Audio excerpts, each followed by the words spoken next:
Come to the last part of this chapter, that is excretion. It is the last topic of the chapter, and now we will be studying excretion in plants. So what is the process of excretion? It is the removal of waste from the body. हमारी body में बहुत सारे chemical reactions होते हैं, food का digestion होता है, respiration होता है, सारी प्रोसेसेस में कुछ ना कुछ वेस्ट प्रोड्यूस होता है. इवन प्लांट्स की बॉडी में वेस्ट प्रोड्यूस होता है because of the chemical reactions going on in the body. So excretion is the process of removing those waste from the body. Plant में since plant बहुत कम move करते हैं, non motile हैं, वे stationery होते हैं, सिर्फ वो मूवमेंट शो करते हैं, लोकोमोशन शो नहीं करते हैं. इसलिए जो प्लांट्स होता है उनके पास कुछ ज़्यादा स्पेशल ऑर्गन्स नहीं होते हैं. उनका वेस्ट जो रिमूवल है उसका प्रोसेस भी स्लो होता है. मेन वेस्ट प्लांट में बनता है CO2, O2 and water vapour. तो CO2 और O2 स्टोमेटा से रिमूव हो जाते हैं. स्टोमेटा की ओपनिंग और क्लोजिंग से, और वाटर वेपर भी ट्रांसपिरेशन के थ्रू रिमूव हो जाती है. उसके बाद कुछ जैसे आप देखते हो कि आप जब कुछ पेड़ तोड़ के पत्ते वगैरह तोड़ते हो या फूल तोड़ते हो तो वहाँ पे कुछ मिल्की सब्सटेंस निकलता है. तो ये एक्चुअली पे क्या है, ये वेस्ट है प्लांट का. और अपन लोग ये कटहल वगैरह खाते हैं, कटहल में जो मिल्की सब्सटेंस निकलता है ये सब प्लांट का वेस्ट है. तो प्लांट गम्स, रेजिन्स, इन सब के फॉर्म में वेस्ट सिक्रीट करता है. ठीक है.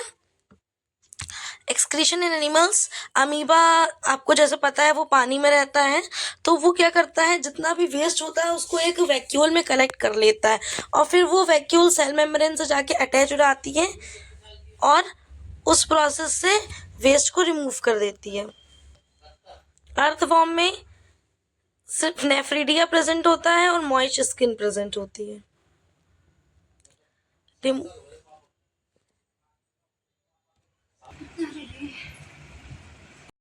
Human is done by the human excretory system, that is our kidney. So our kidney collects the waste from the whole body, means the blood collects the waste from the whole body and pass it to the kidney, and kidney helps in the removal of waste. Kidney consists of main organ, our excretory system consists of main organ, that is 2 kidneys. Kidney दोनों pair में होती है, हमारी waste के ऊपर रहती है और बीन शेप्ड में रहती है, बहुत छोटी सी होती है. They are not big in size. They have 2 kidneys, 2 ureters, bladder and urethra. मतलब क्या होता है कि बीन शेप किडनी हमारे वेस्ट के ऊपर पाया जाता है. Have you eaten the rajma? It's just like the rajma only. ठीक है, ऐसा 2 किडनी प्रेजेंट होगा. जैसे हमने प्लांट में गार्ड सेल देखा था वैसे ही किडनी, और किडनी से ही निकलेगा क्या, यूरेटर. यूरेटर भी पेयर में होता है. फिर यहाँ पे यूरिनरी ब्लैडर होता है और यूरिनरी ब्लैडर का लास्ट पोर्शन ये होता है urethra. Urethra helps in the removal of excretory waste. ठीक है. तो फंक्शन क्या है किडनी का? किडनी का फंक्शन है पॉइजनस वेस्ट को रिमूव करना बॉडी से. Renal vein, renal word kidney से रिलेटेड है. तो रीनल वेन किडनी में जो भी हमारा ब्लड होता है क्लीन हो चुका होता है वो किडनी से दूर ले जाती है, और रीनल आर्टरी किडनी में पूरा गंदा ब्लड जो भी हमारा पॉल्यूटेड और वेस्ट कंटेनिंग ब्लड है उसको लेकर आती है.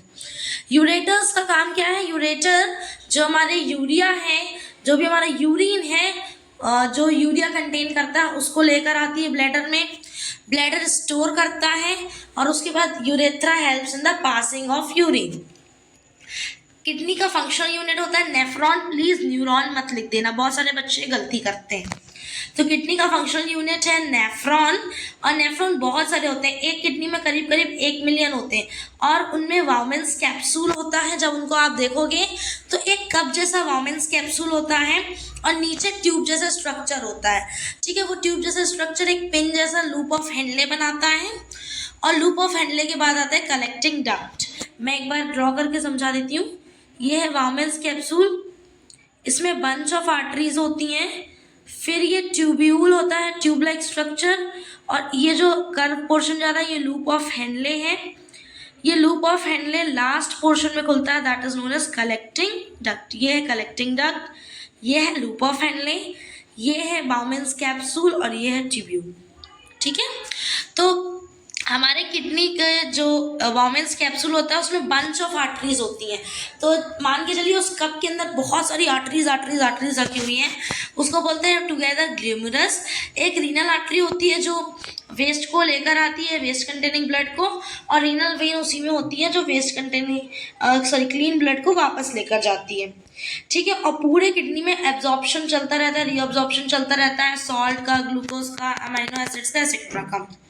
फंक्शन क्या है किडनी का? फिल्ट्रेशन करना और यूजफुल चीज़ों का रीअब्जॉर्प्शन कराना, और लास्ट में यूरिन को प्रोड्यूस करा के उसको कलेक्टिंग डक्ट में पहुंचाया जाता है।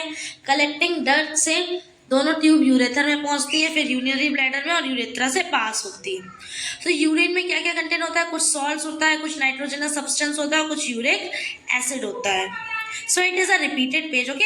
अब रीनल और किडनी फेलियर में क्या होता है, जैसे ही कुछ प्रॉब्लम होती है हमारे बॉडी में, कभी high BP, high sugar level, इस वजह से किडनी का जो फंक्शनिंग होता है वो अफेक्ट हो, किसी किसी केस में किडनी कम्प्लीटली डैमेज हो जाती है और काम करना बंद कर देती है। तो इस केस में सबसे बेस्ट सॉल्यूशन होता है कि मैचिंग किडनी को लिया जाए डोनर से, किडनी डोनर से, और किडनी को ट्रांसप्लांट कर दिया जाए ऑपरेशन के थ्रू। बट अगर मैचिंग किडनी नहीं मिलती है तो उस समय के लिए पीरियोडिकली डायलिसिस होता है उस पर्सन का। डायलिसिस होता है डायलिसिंग मशीन से, किडनी मशीन, या उसको आर्टिफिशियल किडनी भी बोलते हैं। डायलिसिस में क्या होता है, एक पूरा किडनी मशीन होता है। किडनी मशीन सपोज कुछ इस तरह का किडनी मशीन है, उसमें सेल्यूलोज जैसे सेमी परमेबल मेम्ब्रेन का पूरा वो बनता है, यहाँ पे ट्यूब जैसा, और यहाँ पे फ्लूइड फिल्ड रहता है। जो ट्यूब के बीच की जगह होती है वहाँ पे फ्लूइड फिल्ड रहता है। फ्लूइड फिल्ड को हम डायलाइजर बोलते हैं। उस डायलाइजर में सारी चीज़ें, पूरा कंसंट्रेशन सेम रहता है हमारे ब्लड के जैसा। सिर्फ क्या डिफरेंस रहता है, उसमें यूरिया प्रेजेंट नहीं रहता, क्योंकि हमारा जो ब्लड, हम पेशेंट, मान लो ये पेशेंट की आर्म है, ठीक है, तो पेशेंट की आर्म से हम ब्लड को लेकर आएंगे आर्टरी से, यहाँ पे ब्लड को पहुँचाएंगे, ये पूरा ब्लड फ्लो करेगा इन ट्यूब्स में, और यूरिया जो होगा वो डिफ्यूज़न के थ्रू यहाँ पे डायलाइजर में चला जाएगा, और बाकी क्लीन ब्लड जो है वेन के थ्रू वापस पर्सन की आर्म में पहुँचा दिया जाएगा।